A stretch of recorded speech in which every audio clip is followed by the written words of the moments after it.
Hello everyone, আমি doctor Gautam বিশ্বাস। নমস্কার। দেখুন, আপনারা যারা রোগী বা পেশেন্ট, তারা বিভিন্ন রকমের ছোটোখাটো ভুল আপনারা করেন, এবং আজকে আমি এই টপিকের ওপরেই কিছু আলোচনা করব। ছোট ছোট কয়েকটা যেগুলোকে গ্র্যাজুয়ালি স্টেপ বাই স্টেপ আমি আলোচনা করব। আলোচনা করার আগে একটা এক্সাম্পল দিই। ধরুন, আপনাকে ভালো কোয়ালিটির চাল দেওয়া হলো ভাত রান্নার জন্য। আপনার মাথায় কিন্তু চালের কোয়ালিটিটাই মাথার মধ্যে ঘুরছে, যে ভালো কোয়ালিটির চাল। ভাত রাঁধতে গেলে যে জলটা খুবই আবশ্যক, সেটা কিন্তু আমরা ভুলে যাই। ঠিক সেরকমই যদি আমরা ভালো সবজি খেতে চাই, তাহলে সবজির সাথে সাথে আমাদের বিভিন্ন রকমের মশলা এবং সেই মশলার স্টেপ বাই স্টেপ একটার পর একটা অ্যাড করা এবং বিভিন্ন রকমভাবে সেটাকে ভেজে নেওয়া, বা যেটাকে আমরা বলি কষানো, এই ইম্পর্টেন্ট স্টেপগুলো কিন্তু খুবই গুরুত্বপূর্ণ। এটা কিন্তু আমরা কখনো মাথায় রাখি না। ঠিক সেরকমভাবেই যখন আপনি কোনো রোগের জন্য ডাক্তারবাবুর কাছে যাচ্ছেন ডাক্তার দেখাতে, তখন ডাক্তারবাবু আপনাকে ওষুধ তো লিখে দেন, তার সাথে কিছু নন ফার্মাকোলজিক্যাল ম্যানেজমেন্টের কথাও বলেন। এবার প্রশ্ন, ডাক্তারবাবু নন ফার্মাকোলজিক্যাল ম্যানেজমেন্ট কী? দেখুন, ফার্মাকোলজিক্যাল ম্যানেজমেন্ট মানে হচ্ছে ওষুধ, আপনাকে ওষুধ দেওয়া হলো। নন ফার্মাকোলজিক্যাল ম্যানেজমেন্ট মানে হচ্ছে, ধরুন আপনার ব্লাড প্রেশারটা হাই ধরা পড়েছে, ডাক্তারবাবু আপনাকে একটা ব্লাড প্রেশার কমানোর ওষুধ দিলেন এবং সাথে আপনাকে বললেন যে রেগুলার 1 ঘন্টা করে হাঁটবেন বা এক্সারসাইজ করবেন এবং লবণ এবং চর্বি জাতীয় খাবার কম খাবেন। তো এই যে লবণ এবং চর্বি জাতীয় খাবার বা এই যে এক্সারসাইজ, এই রিলেটেড যে অ্যাডভাইস দুটো আপনাকে দেওয়া হলো, সেটা হচ্ছে নন ফার্মাকোলজিক্যাল ম্যানেজমেন্ট। এরকমই যাদের সুগার থাকে তাদেরকে বলা হয় যে লো কার্ব, মানে লো কার্বোহাইড্রেট ডায়াবেটিক ডায়েট। পাশে আমরা কত ক্যালোরি খাবে পার ডে সেটা উল্লেখ করে দিই। এবং এর সাথে বলা হয় এক্সারসাইজের কথা, এর সাথে বলা হয় লাইফস্টাইল মডিফিকেশনের কথা, যেমন ধরুন স্মোকিং, অ্যালকোহল, এগুলোকে বর্জন করা। এর সাথে আমরা বলে থাকি যে পায়ের যত্ন নিতে হবে। এর সাথে আমরা এটাও বলি যে বছরে একবার চোখের রেটিনা বলে একটা নার্ভ থাকে, তার চেক আপ করাতে হবে, যেটা খুব কমনলি ডায়াবেটিক পেশেন্টদের ড্যামেজ হয়ে যায়। এই যে নন ফার্মাকোলজিক্যাল ম্যানেজমেন্টগুলো রয়েছে, এই জিনিসগুলো কিন্তু আপনারা কখনো ফলো করেন না। অনেক পেশেন্টই এরকম আমরা দেখি যে ডায়েটটা ফলো করেন না, বারবার ফলো আপে আসছেন, ব্লাড সুগার কন্ট্রোলে হচ্ছে না, ওষুধ বেড়েই চলেছে, ওষুধের ডোজ বেড়ে চলেছে, এবং তিনি কিন্তু কখনো ওই পার্টিকুলারলি খাওয়া দাওয়া, এক্সারসাইজ বা এই নন ফার্মাকোলজিক্যাল ম্যানেজমেন্টের প্রতি গুরুত্ব দেন না। যদি তাকে বারবার বলা হয়, খুঁচিয়ে খুঁচিয়ে বলা হয় যে ওটা করবেন করবেন, শেষে হেসে একগাল হাসি দিয়ে বলে, ডাক্তারবাবু কী খেয়ে আমি আমার ওজনটা কমাই বলুন তো। দেখুন, সব কিছু যে খেয়েই হবে সেরকমটা তো নয়, তাই না? না, মানে কম খেয়ে বা প্রপার ডায়েট মেনটেন করে, কিছু এক্সারসাইজ করে অনেক কিছু করা যায়। সেই জিনিসটা কিন্তু ফলো করতে হবে ভালোভাবে জীবনযাপন করতে গেলে বা হেলদি থাকতে গেলে, এটা মাথায় রাখতে হবে। এটা গেল 1 নম্বর ভুল। এবার চলে আসি 2 নম্বর ভুল কি। দেখবেন এরকম অনেক পেশেন্ট আছেন যারা বিভিন্ন রকম সাবস্টেন্স অ্যাবিউজ করেন, যেমন সিগারেট বা স্মোকিং, মদ। তাদেরকে বারবার বলা হয় যে এই জিনিসটা করবেন না, এটা স্বাস্থ্যের পক্ষে খারাপ, আপনার হার্টের অসুখ হতে পারে, আপনার লিভারটা খারাপ হয়ে যেতে পারে বা পচে যেতে পারে, যেটাকে আমরা বলি, আপনার ফুসফুস দুটো ড্যামেজ হতে পারে, আপনার লাং ক্যান্সার পর্যন্ত হতে পারে। এরকম অনেক কিছু আমরা বুঝিয়ে বলার চেষ্টা করি, কিন্তু অনেকে বোঝেন, অনেকে আবার বোঝেন না, তর্ক দেন, না অমুক লোক তো খেয়ে খেয়ে বুড়ো হয়ে গেল, এখন তার 90 বছর বয়স, এখনও ভালো আছে, কিছু হলো না। দেখুন, এরকম ব্যাপার কিন্তু নয় যে সবার হবে, তবে হওয়ার রিস্ক কিন্তু একটা থাকে। সুতরাং ওই রিস্ক জোনে না যাওয়াটাই ভালো। এবং আপনারা বুঝেও আপনারা কেমন যেন একটা বোঝেন না ভাব, আপনারা কিছুতেই ছাড়তে চান না। এটা কিন্তু খুব ভুল কাজ করছেন, এটা করবেন না। 3 নম্বর ভুল যেটা আপনারা করে থাকেন সেটা হচ্ছে নিজেই নিজের ডাক্তারি করা। যেমন ধরুন, ডাক্তারবাবু আপনাকে কোনো একটা ওষুধ হয়তো সকালে খেতে দিয়েছেন, আপনি মাতব্বরি মেরে সেটাকে সন্ধ্যাবেলায় করলেন। ইউজুয়ালি প্রেশারের ওষুধের ক্ষেত্রে হয়। যদি কোনো পেশেন্টকে সন্ধেবেলায় কোনো প্রেশারের ওষুধ খেতে দেওয়া হয়, তো তার মনের মধ্যে ভীষণ বড় রকমের একটা জিজ্ঞাসা চিহ্ন চলে আসে যে প্রেশারের ওষুধ আবার সন্ধেবেলায় দিয়ে আশেপাশে এদিক ওদিক বন্ধুবান্ধবের সাথে গল্প করে খোঁজখবর নিয়ে দেখবে যে ম্যাক্সিমাম লোক সকালে খাচ্ছে, সুতরাং সে কিন্তু সেটা সকালেই খাবে। এই জিনিসটা কিন্তু করবেন না। এক একটি রোগের জন্য এবং এক এক রকমের পেশেন্টের জন্য তাদের ক্লিনিক্যাল কন্ডিশন বুঝে আপনাকে ডাক্তারবাবু ওষুধটা দিয়েছে যে কখন খেতে হবে। সুতরাং আপনি ডাক্তারবাবুর পরামর্শটাই বা অ্যাডভাইসটাই ফলো করবেন নিজের মতো করে। এভাবে মাতব্বরি মারা কিন্তু ঠিক নয়, এটা একটা ভুল কাজ। এবারে আমরা নেক্সট ভুল সম্পর্কে আলোচনা করি। দেখুন, এটা একটা ইম্পর্ট্যান্ট ভুল যেটা আপনারা করেন মেইনলি যাদের সুগার বা ডায়াবেটিস রয়েছে তাদের ক্ষেত্রে। দেখুন, সুগার বা ডায়াবেটিসের বিভিন্ন রকমের ওষুধ হয়। কিছু ওষুধ খাবার আগে খেতে বলা হয়, কিছু ওষুধ খাবার পরে, আবার কিছু ওষুধ আছে যেটা বলা হয় যে খাবার খেতে খেতে, মানে প্রথমে এক গ্রস ভাত খেলেন, তারপরে আপনি ওষুধটা খাবেন, তারপর বাকি ভাতটা খাবেন। ঠিক এরকমভাবে অ্যাডভাইস দেওয়া হয়। এই জিনিসটা আপনারা কিন্তু লক্ষ্য করেন না বা অবজার্ভ করেন না বা ভালো করে শোনেন না।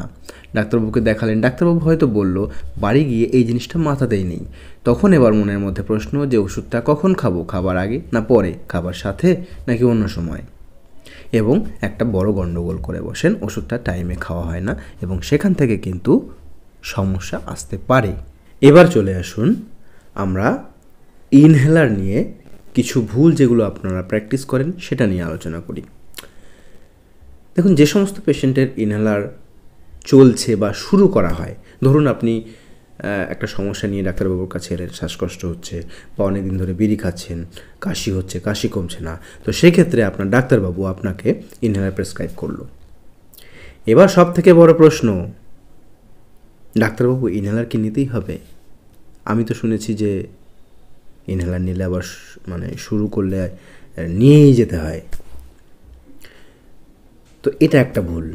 দেখুন, ইনহেলার শুরু করলে যে নিয়েই যেতে হয় ব্যাপারটা এরকম নয়, ব্যাপারটা ঠিক উল্টো। মানে আপনার যে রোগটি হয়েছে সেটা ইনহেলার ছাড়া আপনি বাকি জীবনটা কিন্তু খুব ভালো কাটাতে পারবেন না, তাই ইনহেলারটি নিয়েই যেতে হয়। আপনি যে ইনহেলার না নিয়ে ভালো থাকবেন বা অন্য কোনো অপশান আছে সেরকম কিন্তু নয়। হয়তো ওপরওয়ালার আশীর্বাদে আপনি কিছুদিন ভালো থাকলেন, কিন্তু ম্যাক্সিমাম ক্ষেত্রে ভালো না থাকার চান্সটাই বেশি। সুতরাং ডাক্তারবাবু যদি আপনাকে ইনহেলার প্রেসক্রাইব করেন, এসব বাজে কথা না বলে অবশ্যই অ্যাডভাইসটি ফলো করবেন, ইনহেলারটি নেবেন। এটা গেল 1 নম্বর। নেক্সট, ইনহেলার রিলেটেড ভুল আপনারা কি করেন না, কিছুদিন ইনহেলার নিলেন, আপনি ভালো থাকলেন, তারপর কি হয়, ডাক্তারবাবু হয়তো আপনাকে বলেছে যে এটা আপনি এখন চালিয়ে যান। এটা আপনারা যেটা করেন, আপনি ভালো আছেন তাই ইনহেলারটা বন্ধ হয়ে গেল, হ্যাঁ, আবার যখন সমস্যা হচ্ছে তখন নিচ্ছেন। কেউ কেউ নিজের মতো সাজিয়ে নেন, 2 দিন ছাড়া ছাড়া, 3 দিন ছাড়া ছাড়া, এরকম। তো এই জিনিসটা করবেন না। ডাক্তারবাবু যদি বলেন যে রেগুলার এটা আপনি এখন নেবেন, 3 মাস হোক, 6 মাস হোক, 1 বছর হোক, ঠিক সেরকমভাবেই ফলো করবেন। আরেকটা ইনহেলার রিলেটেড ভুল যেটা আপনারা করেন সেটা হচ্ছে, ইনহেলার নিচ্ছেন, ঠিক রেজাল্ট ভালো পাচ্ছেন না। আপনার বুকে চাপ ধরা, শ্বাসকষ্ট ব্যাপারটা বা আপনার যে শুকনো কাশি ব্যাপারটা, এই ব্যাপারটা ঠিক নরম হচ্ছে না, মানে আপনি আরাম পাচ্ছেন না আর কি। তো সেক্ষেত্রে আপনি কি করছেন না, ডাক্তারের পর ডাক্তার চেঞ্জ করছেন, ডাক্তারের পর ডাক্তার চেঞ্জ করছেন। এখানে সমস্যাটা কোথায় জানেন তো?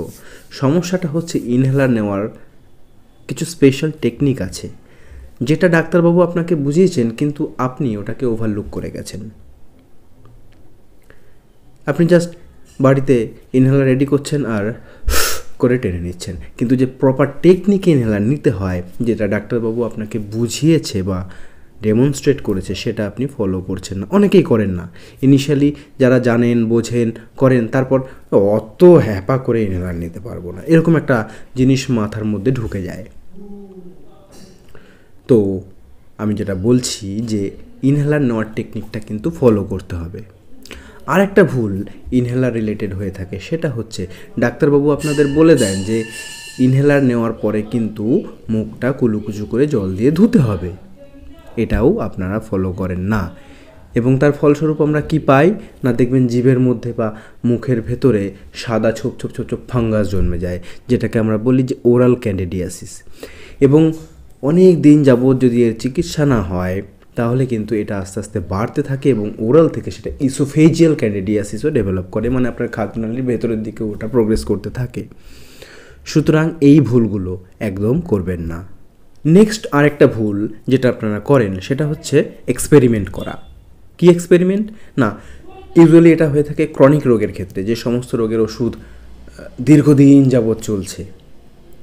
যেমন ধরুন ডায়াবেটিস মেলাইটাস, হাইপারটেনশন, ডিসলিপিডেমিয়া বা হাই কোলেস্টেরল, থাইরয়েড, এই সমস্ত মানে থাইরয়েড হাইপোথাইরয়েড আর কি, এই সমস্ত রোগের ক্ষেত্রে এই এক্সপেরিমেন্ট আপনারা করেন কি না, অনেক দিন ধরে ওষুধ খাচ্ছি, ডাক্তারবাবু বলেছে সারা জীবন ওষুধ খেতে হবে, এখন তো ভালো আছি, প্রেশারটা আমার ভালো আছে দেখলাম, সুগারের রিপোর্টও ভালো আছে, থাইরয়েডের রিপোর্টও ভালো আছে, কোলেস্ট্রলের রিপোর্ট করলাম, বাহ ওটাও তো বেশ সুন্দর, তাহলে দেখি না ওষুধটা বন্ধ করে 1 মাস কেমন থাকি। এই জিনিসটা কিন্তু একটা ভুল। দেখুন, এই যে ডাক্তারবাবু যে কথাগুলো আপনাকে বলছে যে এই ওষুধ সারা জীবন চলবে, এই ওষুধ এরকম এতদিন চলবে, এগুলো কিন্তু সব এক্সপেরিমেন্ট বা স্টাডি থেকে, মানে এভিডেন্স বেসড স্টাডি পড়াশোনা করে ডাক্তারবাবু আপনাকে এই জিনিসগুলো দিচ্ছে। সুতরাং নতুন করে আপনার এক্সপেরিমেন্ট করার দরকার নেই। যদি এক্সপেরিমেন্ট করতে যান তাহলে কিন্তু তার রেজাল্ট খুব খারাপ হতে পারে, আপনি বিভিন্ন রকমের কমপ্লিকেশনস ডেভেলপ করতে পারেন। যেমন প্রেশারটি হয়তো হঠাৎ করে বেড়ে গিয়ে আপনার সেরিব্রাল স্ট্রোক হলো, বা আপনার হার্ট অ্যাটাক হলো, আপনার হার্ট ফেলিওর হলো, আপনার সুগার হঠাৎ করে বেড়ে গিয়ে একটা ইমার্জেন্সি সিচুয়েশন তৈরি হলো, আপনার থাইরয়েড ভীষণ রকমের কমে গেল, দিয়ে আপনি অজ্ঞান হয়ে গেলেন, বা আপনার শরীর ফুলে গেল, এরকম অনেক রকম কমপ্লিকেশনস আসতে পারে। সুতরাং এই ভুলগুলো কিন্তু একদম করবেন না। আরও একটা ভুল খুব কমনলি আমরা দেখি, যে ধরুন আপনি ডাক্তারবাবুকে কোনো একটা সমস্যার জন্য দেখালেন, ডাক্তারবাবু হয়তো 1 মাস মানে 30 দিনের একটা ট্রিটমেন্ট শিডিউল করে আপনাকে প্রেসক্রাইব করলেন। এবং কি হয় না, দোকানে আপনি যখন ওষুধটা কিনছেন তো ম্যাক্সিমাম ওষুধই দেখবেন হয় 10টার পাতা নয় 15টার পাতা এরকমভাবেই পাওয়া যায়, মানে স্ট্রিপের কথা বলছি আমি। তো আপনি কি করলেন না, 10টা স্ট্রিপ আপনি নিয়ে গেলেন, এবার ওই 10টা ওষুধ আপনি খেলেন। তো ডাক্তারবাবু কিন্তু আপনাকে 1 মাস খেতে বলেছে, আপনার মাথায় ওই ব্যাপারটা নেই, আপনি ভেবে বসলেন যে ওষুধ তো আমার শেষ হয়ে গেছে। কেউ ইন্টেনশনালি এটা করেন যে মানে ওই ওষুধ আমার শেষ হয়ে গেছে, আবার কেউ ব্যাপারটা না বুঝেই যে মানে বুঝতে পারলো না আর কি, যে তাকে 30 দিনের ওষুধ খেতে হবে। আমাদের সবার শিক্ষাগত যোগ্যতা তো সমান হয় না, তো যারা খুব একটা বোঝেন না তারা এই ভুলটা অজান্তেই করেন, আর কিছু কিছু আছেন জ্ঞান পাপী, তারা জেনে বুঝে ইচ্ছে করে করেন। তো এই জিনিসটা করবেন না। আপনাকে ডাক্তারবাবু 1 মাসের ওষুধ দিয়েছে, হ্যাঁ আপনার পকেটে সেই সময়ে অনেক টাকা নাই বা থাকতে পারে, কিন্তু পরে ধরুন আপনি 10 দিনের ওষুধ নিয়ে গেলেন, আপনি 7 দিন পরে এসে বাকি ওষুধটা কিন্তু আস্তে আস্তে নিয়ে যান। এই জিনিসটা আপনাকে করতে হবে। ম্যাক্সিমাম ক্ষেত্রে আমরা পাই দিলাম 30 দিনের ওষুধ খেতে, 10 দিন ওষুধ খেয়ে তারপর 30 দিন পরে আবার ফলো আপে এলো, যখন রিপোর্ট নিয়ে এলো তখন দেখছি রিপোর্টে কোনো চেঞ্জ নেই। দিয়ে ভালো করে জিজ্ঞেস করায় ওষুধ খেয়েছেন না, ওষুধ তো খেয়েছিলাম 10 দিন তারপরে আর খাইনি, এরকম ব্যাপার দাঁড়ায়। নেক্সট আমরা যে টপিকটি আলোচনা করব সেটা হচ্ছে ভুল যেটা আর কি, যে জিনিসটা কমনলি হয়ে থাকে, যে ধরুন আপনি ডাক্তারবাবুর কাছে এসেছেন চেক আপের জন্য, এরকম অনেক লোক আমরা পাই যে ওরা সুস্থভাবে না বসে থাকতে পারেন না। আপনারা মানে দেখুন ডাক্তারবাবুর কাছে চেক আপে আসেন, সেক্ষেত্রে কিন্তু একটা ইম্পর্ট্যান্ট ভাইটাল প্যারামিটার হলো ব্লাড প্রেশার। আপনি শান্তভাবে বসুন 10-15 মিনিট, তারপর ঢুকুন চেম্বারে। দেখা যায় যে মানে ওই পায়চারি করছেন, একবার এদিকে যাচ্ছেন একবার ওখানে যাচ্ছেন, সুস্থ হয়ে বসতে পারছেন না। এতে যখন আপনি পায়চারি করে ডাক্তারবাবুর চেম্বারের ভেতরে ঢুকলেন তখন কিন্তু আপনার ব্লাড প্রেশার মেজারমেন্টে গণ্ডগোল আসতে পারে, মানে অ্যাকচুয়াল আপনার যে ব্লাড প্রেশার সেটা পাওয়া নাও যেতে পারে। এই জিনিসটা কিন্তু মাথায় রাখবেন। আরেকটা কমন প্র্যাকটিস আছে যেটা কিন্তু ঠিক নয়, সেটা হচ্ছে রোজ সকালবেলায় ঘুম থেকে উঠেই একটা গ্যাসের ওষুধ খেয়ে নেওয়া। এটা নিয়ে আমি ডিটেলসে একটা ভিডিও বানিয়েছি, দেখবেন আছে। তো গ্যাস হোক, অ্যাসিডিটি হোক, তারপরে ওষুধটা খান। আগে থেকে ওষুধ খাওয়ার তো দরকার নেই। এবং আগে থেকে খাচ্ছেন সেটা 5-7 দিন খাচ্ছেন না, বছরের পর বছর চলছে। এতে আপনার কিডনিটা খারাপ হচ্ছে, এটা মাথায় রাখতে হবে। আরও অনেক রকমের সমস্যা হয়, তাহলে এই জিনিসটা করবেন না। এখন যে ভুলটি নিয়ে আলোচনা করব সেটা কিন্তু আরও ইম্পর্টেন্ট। দেখবেন বাড়িতে মা বাবা এরকম বা গুরুজন বা বয়স্ক এরকম অনেকেই আছেন যাদের অনেক রকমের রোগ রয়েছে এবং অনেক ওষুধ চলে। ডায়াবেটিস, হাইপারটেনশন, হার্টের সমস্যা, কিডনির সমস্যা, থাইরয়েড, কত রকম ওষুধ চলছে। এবং ওনারা তো বয়স্ক, শুধু বয়স্ক নয়, যাদের বয়স কম তারাও অনেক সময় এই গণ্ডগোলটা করে বসেন যে কখন কোন ওষুধ শেষ হয়ে যাচ্ছে সেটা তারা বুঝতে পারেন না। ধরুন আপনার প্রেশারের ওষুধটা শেষ হয়ে গেল, কিন্তু বাকি যে রোগ রয়েছে তার ওষুধগুলো রয়েছে, আপনি বুঝতে পারলেন না। আপনি প্রেশারের ওষুধ আপনার কিন্তু বন্ধ হয়ে গেছে, 10-12 দিন হয়ে গেল, বাকি ওষুধগুলো চলছে, আপনি ভাবলেন যে সবই চলছে। দিয়ে একটা সময় পরে যখন চেক আপে আসছেন তখন দেখা যাচ্ছে যে প্রেশারটা কন্ট্রোলে নেই। এটা কিন্তু সুগারের ক্ষেত্রেও হতে পারে বা হার্টের ক্ষেত্রেও হতে পারে। কেউ কেউ আবার বিভিন্ন রকমের ভয়াবহ কমপ্লিকেশনস নিয়েও আমাদের কাছে প্রেজেন্ট করেন। কেউ এমার্জেন্সি কন্ডিশন নিয়েও এমার্জেন্সিতে গিয়ে ভর্তি হন শুধুমাত্র এই একটা ছোট ভুলের জন্য।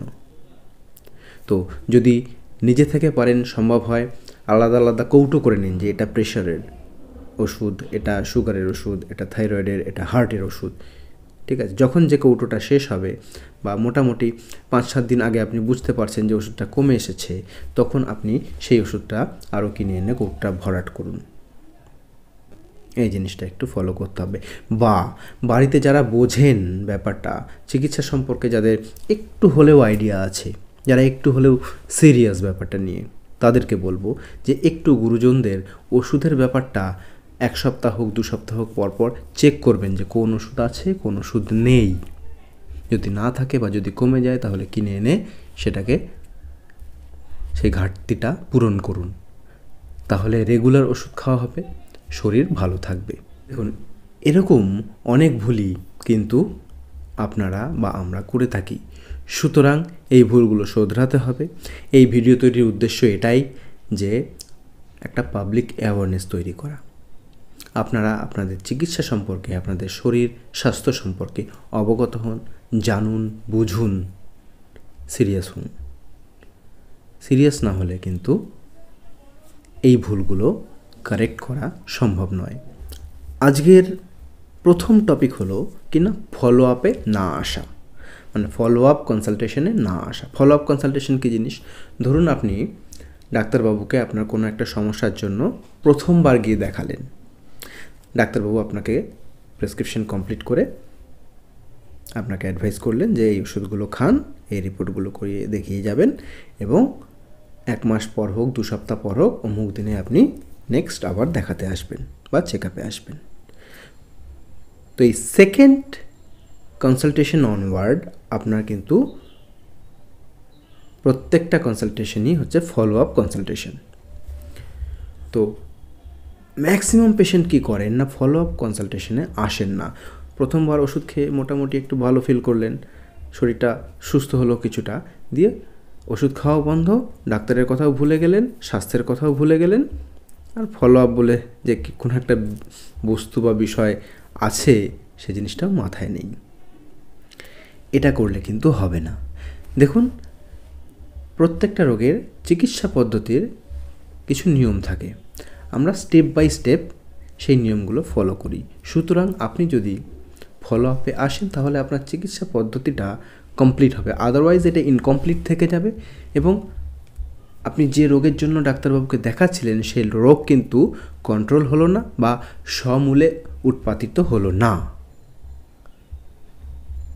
ফলাফল কী হবে না, আপনি বিভিন্ন রকমের কমপ্লিকেশনস ডেভেলপ করবেন এবং আপনার শরীর খারাপ হবে। ফলো আপ কনসালটেশন কিন্তু খুবই গুরুত্বপূর্ণ, এটা ভুললে চলবে না, এটা মাথায় রাখতে হবে। নেক্সট আমরা যে ভুলটি নিয়ে আলোচনা করব সেটা হচ্ছে, ধরুন কোনো কারণে আপনার কোনো একটা সমস্যা হয়েছে এবং সেই সমস্যা ডাক্তারবাবু বিবেচনা করে আপনাকে একটা অ্যান্টিবায়োটিক খেতে দিল। আমরা জানি যে অ্যান্টিবায়োটিকের একটা কোর্স হয়, 5 দিনের হোক, 7 দিনের হোক, 10 দিনের হোক, যে এটা এতদিন কমপ্লিট করতে হয়।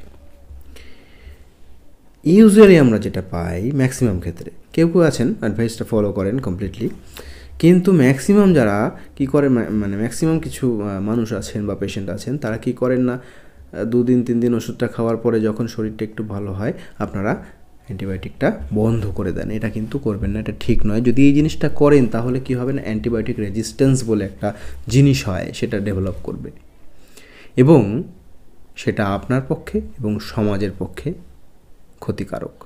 এটা একদমই ভালো নয়। ওই অ্যান্টিবায়োটিকটা আস্তে আস্তে ওই পার্টিকুলার অর্গানিজমের এগেনস্টে অকেজো হয়ে পড়বে এবং ভবিষ্যতে এই অ্যান্টিবায়োটিকটা ইউজ করে কোনো লাভ হবে না। চলুন এবারে আমরা কিছু ভুল যেগুলো অ্যানালজেসিক ইউজ বা অ্যাবিউজ রিলেটেড।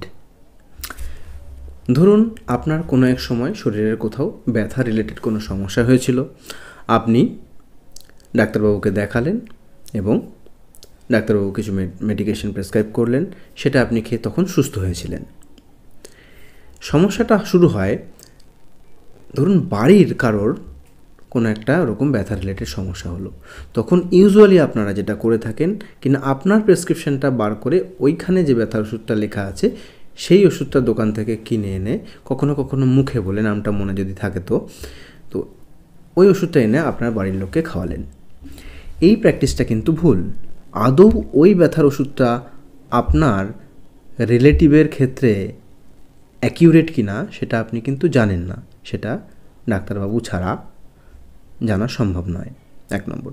2 নম্বর, অনেক ক্ষেত্রে হয়তো ব্যথাটা কমেও যায়। আপনি হয়তো বলবেন যে কেমন দিলাম।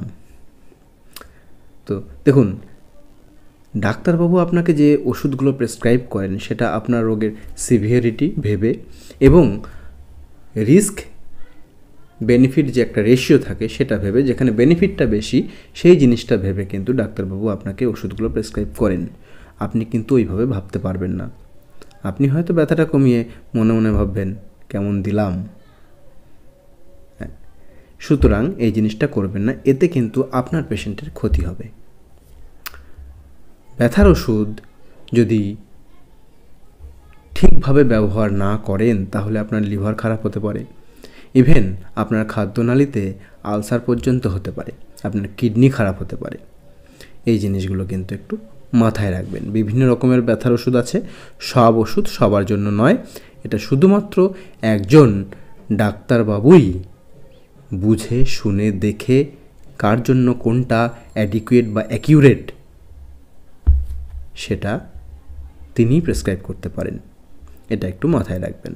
আরেকটা ভুল যেটা হয় কিছু ক্রনিক রোগের ওষুধ খাওয়ার ক্ষেত্রে,